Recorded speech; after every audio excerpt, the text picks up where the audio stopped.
शादी में 7 फेरे तो हर किसी ने देखे हैं। हर शादी की वीडियो में, इंस्टाग्राम रील्स में यही वो पल है जो सबसे ज़्यादा रिकॉर्ड किया जाता है और शेयर किया जाता है। लेकिन अगर एक इंटरेस्टिंग बात देखें तो हम में से बहुत कम लोग होंगे जिन्हें इन फेरों के पीछे की लर्निंग्स और उनका मीनिंग पता हो। और इससे भी दिलचस्प बात यह है कि 7 फेरों से ही सिमिलर साउंडिंग एक और रस्म सप्तपति है जिसे लोग ऑलमोस्ट सेम समझते हैं। कई विवाहों में तो सप्तपति होती ही नहीं है, लेकिन जहां होती है वहां सप्तपति को 7 फेरे का ही दूसरा नाम मान लिया जाता है, जबकि ये दोनों रस्में, उनका अर्थ, उनकी लर्निंग्स बिल्कुल अलग है। इन्हीं कंफ्यूजन्स को दूर करने के लिए और विवाह में होने वाली अलग अलग रस्मों को और उनकी लर्निंग्स को जानने और समझने के लिए हम आपके लिए लेकर आए हैं विवाह संस्कार डिकोडेड की सीरीज, जिसमें हम अलग अलग रस्मों को डिकोड करेंगे। तो आप सभी से रिक्वेस्ट है कि प्लीज़ ये पूरी सीरीज ज़रूर फॉलो करें और अपने फ्रेंड्स और फैमिली के साथ इसे ज़रूर शेयर करें, क्योंकि आज जो हम मैरिड लाइफ में इतने सारे प्रॉब्लम्स देखते हैं उनके बहुत ही सिंपल और ब्यूटीफुल सॉल्यूशंस हमारी इन्हीं रस्मों की लर्निंग में छिपे हुए थे। बस बात ये थी कि हमने उन्हें कभी डिकोड नहीं किया। तो आज अगर हम इन रस्मों के पीछे छुपी हुई रियल लर्निंग्स को समझ सकें और अपने वैवाहिक जीवन में अपना सकें तो हमारे मैरिड लाइफ में बहुत सारे चैलेंजेस तो आएंगे ही नहीं, और जो चैलेंजेस और प्रॉब्लम्स आएंगे उन्हें कपल्स बहुत अच्छे से और बहुत समझदारी के साथ हैंडल कर पाएंगे। तो हमने अपने पिछले वीडियो में एक बहुत ही महत्वपूर्ण रस्म ग्रंथि बंधन की गांठें खोली थी। अगर आपने वो वीडियो नहीं देखा है तो प्लीज़ उसे जाकर ज़रूर देखें। और आज के अपने विवाह संस्कार डिकोडेड सीरीज़ के एपिसोड नंबर 2 में हम बात करने वाले हैं 7 फेरों की, मतलब अग्नि के चारों ओर लिए गए हुए वो 7 फेरे जिन्हें देश के बहुत से हिस्सों में भावर भी कहा जाता है। तो सबसे पहले ये समझना जरूरी है कि 7 फेरे मतलब सिर्फ 7 चक्कर लगाना नहीं होता है। ये 3 हिस्सों की पूरी एक प्रक्रिया है, जिसमें सबसे पहले है अग्नि, दूसरा होता है उस अग्नि के चारों तरफ 7 फेरे या 7 परिक्रमाएं लेना, और तीसरा होता है लाज्या होम, मतलब आहुति देना। तो वैवाहिक परंपरा के अनुसार इन 7 फेरों में पहले 4 फेरों में वधु आगे चलती है और अगले 3 फेरों में वर आगे चलता है। इसमें 2 चीज समझने लायक है। सबसे पहला कि आगे चलने का मतलब क्या होता है, और दूसरा ये 4 और 3 का डिफरेंशिएशन क्यों है। तो सबसे पहले आगे चलने का क्या मतलब होता है, अगर इसे डिकोड करें तो हर एक इंसान में अपनी कुछ स्ट्रेंथ्स होती हैं और कुछ वीकनेसेस होती हैं।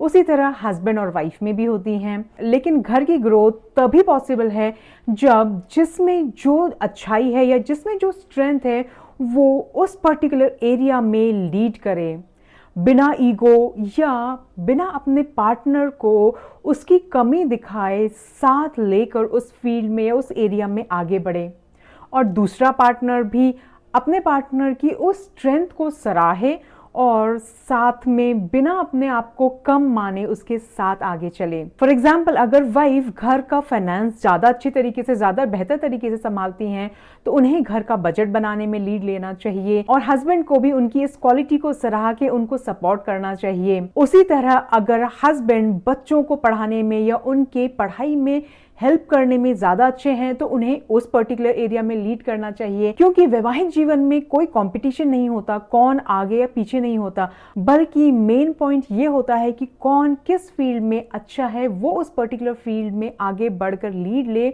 और दूसरा उसे सपोर्ट करें, और वो दोनों मिलकर अपने परिवार को कितने अच्छे से संभालें और कितना आगे लेकर जाएं। अगर आज हस्बैंड वाइफ अगर इस बात को समझ सकें तो घर के आधे प्रॉब्लम्स तो वहीं सॉल्व हो जाएंगे, क्योंकि तब वहां ईगो नहीं बल्कि एक दूसरे के लिए सपोर्ट खड़ा होगा। अब अगर दूसरे पॉइंट पे बात करें कि 4 फेरों में लड़की आगे और 3 ही फेरों में लड़का आगे क्यों, तो एक घर को खुशहाल बनाने के लिए 2 चीजों की बहुत ज्यादा जरूरत होती है।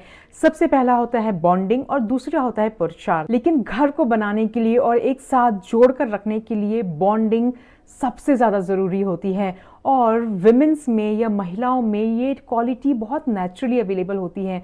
उनका इमोशनल स्ट्रेंथ, उनका धैर्य, उनके जो नेचुरल लविंग, केयरिंग और नर्चरिंग की जो क्वालिटी होती है और परिवार को एक साथ बांध के रखने की जो क्षमता होती है वो महिलाओं में ज़्यादा होती है। इसीलिए एक एक्स्ट्रा फेरा था वो महिलाओं को यही याद दिलाने के लिए था कि यही जो हमारी नेचुरल क्वालिटीज़ हैं यही हमारी सबसे बड़ी स्ट्रेंथ और हमारी सबसे बड़ी ताकत है। लेकिन दुख की बात यह है कि आज इक्वालिटी के नाम पर लड़कियां या महिलाएं पुरुषों के बराबर आने के लिए अपने इन नेचुरल गुणों को कहीं पीछे छोड़ती चली जा रही हैं, जिनके कारण आज एक इम्बैलेंस क्रिएट हो रहा है। इसीलिए हमारे ऋषियों ने वधू को एक फेरा एक्स्ट्रा दिया ताकि वो अपने इन गुणों को याद रख सके और अपने उत्तरदायित्वों को, अपने घर के प्रति अपने कर्तव्यों को अच्छी तरह से निभा सके और वर भी ये समझ सके कि ये क्वालिटी कितनी ज़्यादा इम्पॉर्टेंट है ओवरऑल घर की खुशियों के लिए और वो भी इन्हें वैल्यू दे सकें। और फिर अगले 3 फेरों में वर आगे चलता है, मतलब लड़का आगे चलता है।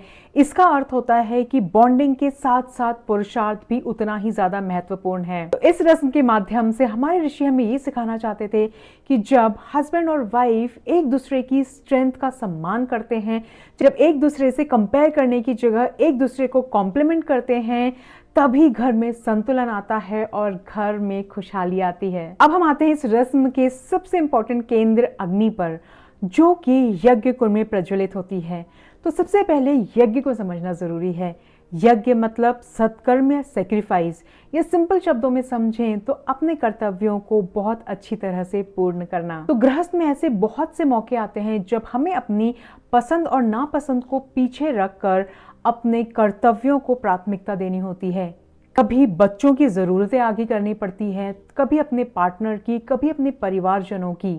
और ऐसी सिचुएशंस में जब दोनों पार्टनर्स अपनी खुशी से समझदारी के साथ अपनी अपनी प्रायोरिटीज और इम्पॉर्टेंट टास्क को पीछे रखकर रिश्तों और परिवार के लिए अपने कर्तव्यों को पूर्ण करते हैं, तो घर में सामंजस्य, अपनापन और प्यार बढ़ता है। अगर हम उस यज्ञ कुंड में प्रज्वलित अग्नि का इंपॉर्टेंस समझें तो उसके 2 एस्पेक्ट्स हैं, एक स्पिरिचुअल सिग्निफिकेंस है और एक फिलोसॉफिकल।